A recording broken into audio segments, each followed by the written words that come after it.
le plaisir d'être rejointe par deux figures emblématiques de la scène féminine à la fois américaine mais également dans le monde, Kyedae and Mel. Thank you very much, girls, for joining me tonight. And we were talking about the new map that you've been able to try. So the first question I'm going to ask you, obviously, is which agents do you see being, you know, kind of overpowered on this map? I'm gonna let you take this one. Yeah, you think? You're the mastermind, you know? Thank you. I played Omen in the match, and it felt really good. You know, there's a lot of places you can Omen TP2, and I think the blind gets a lot of value because the map is a little like claustrophobic sometimes. Yeah. And I think Yoru could also be really good as a duelist because there's so many angles leading up to the site. Yeah. You got to take him in, and then you got to take elbow, and then you got to take sight. So having a Yoru to just pick a random spot and just sit an off angle and kill someone would be really, really good. Yeah, that could be interesting. And to you, Kyedae, on the opposite side, which agent do you see being kind of weak, you know, on this map?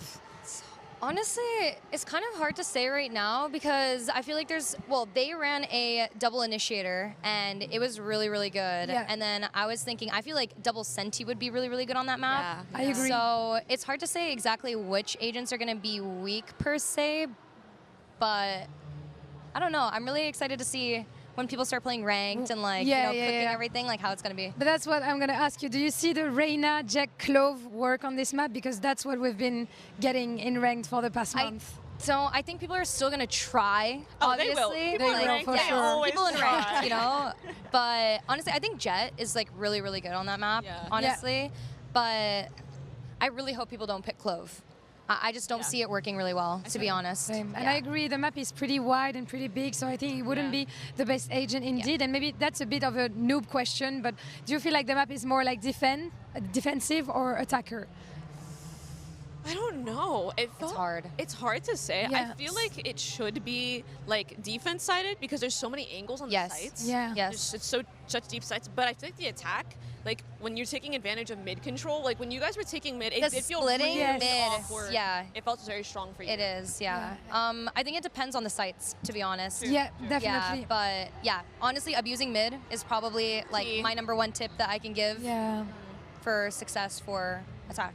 Yeah, that's what I was going to say about mid. I think that mid is going to be really like a key choke point, whereas, you know, in some maps, it tends to be forgotten sometimes. So I guess we'll see. And another question I wanted to ask you on the map is, who do you see being the best team in the world on it in a few months' time? Like in Champs Paris. That is a really good question. That's a good question. Okay, I think Paper X. I was going to say thing. Like no genuine. bias. Okay, wait. Yeah, okay, This wait. looks like This might be biased. Maybe slightly, but honestly, like, you can take fights instantaneously on that map. Yes. It's like just right off rip. So I feel like it's going to be really, really scrappy, but really fun to watch. So I don't know. What do you think, Mel? I completely agree. I was literally thinking like 3, 2, 1, Paper X, like 100%. Yeah, and I think also, you know, with the long like rotations and stuff, I think teams that play with a slower pace might struggle on this map. Also, we saw you guys trying to freeze and stuff, and you were, you know, like getting spotted and this kind of stuff. So I'm glad that we get a map that plays, you know, kind of fast. And last question I wanted to ask you girls, who do you see winning these grand finals between Paper X and Fnatic? And give me the exact score. How many maps? Oh, I'm gonna let you talk for this one. Okay, honestly, I really hope that it goes to all 5 maps. So I'm hoping for a 3-2 for Paper X personally, but we'll see. I think, okay, the thing is that Fnatic has really been in form. Yeah. Like, insane. Yeah, me and Tyson were talking to Chronicle, and he's like, oh, I'm feeling good. And that is scary. And that's go. So, That is go. What about you? I have to agree, 3-2. I think it's going to go in favor of Fnatic, but I personally want Paper X to win. Their first global event, it would be amazing. Yeah, it would be an amazing story. We're going to be able to witness that in just a few minutes' time. Thank you very much, girls, for your time. Enjoy the show, and I hope to have you girls also at Champs Paris. Yeah, Thank you. Merci. Thank you so much.